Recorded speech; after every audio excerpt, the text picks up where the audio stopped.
you ever stopped to think about how a local art scene really thrives today, in our digital world, beyond just basic event listings? Yeah, it's a great question. Well, today we're doing a deep dive into LivejazzKC.com. It's this really pioneering platform out of Kansas City. That's right. And our mission here really is to understand how LivejazzKC.com hasn't just, promoted local live jazz. It's actually set a whole new standard, a kind of global benchmark for how local jazz communities can engage and really sustain themselves. A global benchmark from a local site. Absolutely. And a huge part of that success, you have to understand, comes down to the founder, Herschel McWilliams. Okay. He's a lifelong KC musician, a sax player. His parents were musicians too. So he has this deep insider's view, That makes sense. That perspective is key. Exactly. It's woven into the whole design. Okay, so let's unpack this then. Yeah. Because you're saying LivejazzKC.com isn't just another website, it's more like an ecosystem. Precisely. It's this whole interconnected system, and right at the heart of it is their live jazz calendar. The calendar, right? They aim for listings 365 days a year, which is ambitious. Users can submit stuff. It hooks into Google Calendar. Pretty standard so far, maybe. Okay. But here's the interesting bit. They have this very upfront disclaimer. Listings are subject to change. Which some might see as a flaw. You'd think, but actually it builds trust. It manages expectations. They're being honest, prioritizing accuracy over pretending everything's set in stone. That transparency is kind of a trust accelerator. That's a really smart approach. So reliability fosters loyalty. Exactly. And tied into that calendar, you've got these extensive Kansas City venue listings. Right. I mean, everything. Clubs, restaurants, breweries, across Missouri and Kansas. It's really comprehensive. Okay, so calendar, venues. What else makes it this ecosystem? Well, this is where it gets really impactful, I think. The musicians' support and referral services. Support services. Yeah. They have like a directory, KC Jazz musicians links, which is fine. But the active part is the musicians' referral service. Active referral. How does that work? So you actually fill out a form if you want to hire musicians for an event. You describe what you need, and they help connect you.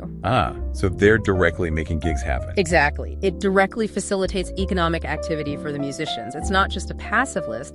It's active help. That's a huge step up. That really is different. It's empowerment, not just listing. Totally. And it doesn't stop there. They're thinking long term, too. How so? Like future generations? Yes, precisely. They've got the LivejazzKC High School All-Star Big Band. An all-star band. Wow. Yeah, it's an elite group. They focus on advanced skills, playing together, learning tunes fast, improvisation, different styles. Okay. And here's a crucial piece. Their repertoire includes new music from local Kansas City artists. People like Brandon Wilkins, Marcus Lewis. Oh, that's brilliant. So they're connecting the students directly with the current scene. Right. And these kids get real-world gigs, playing at places like the Kauffman Center, the Westport Theater. So it's building that pipeline, future players, future audience. Exactly. It ensures the scene keeps going, stays healthy. It's tackling that gap between, learning music and actually doing music professionally. Okay, so this whole integrated approach, how does it stack up when you look globally? Yeah, good question.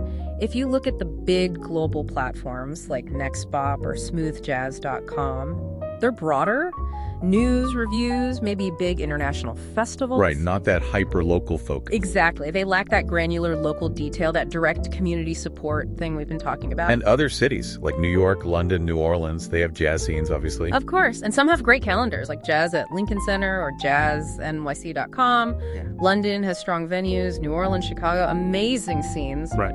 But LivejazzKC's real innovation is how it connects all these pieces. The calendar, the venues, the active musician referral, and the youth band development tied directly to local artists. It's all one synergistic platform. So it's the integration, the whole package. Oh, yes, it addresses the many different needs of the entire local scene. That holistic view is what makes it a leader, I think. So summing up, LivejazzKC.com isn't just a website.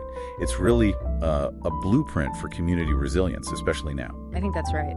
And the really provocative thought here is, this LivejazzKC model, it's replicable. I mean, outside of jazz or Kansas City? Both. This community-first digital approach, you could absolutely adapt it for other local art scenes.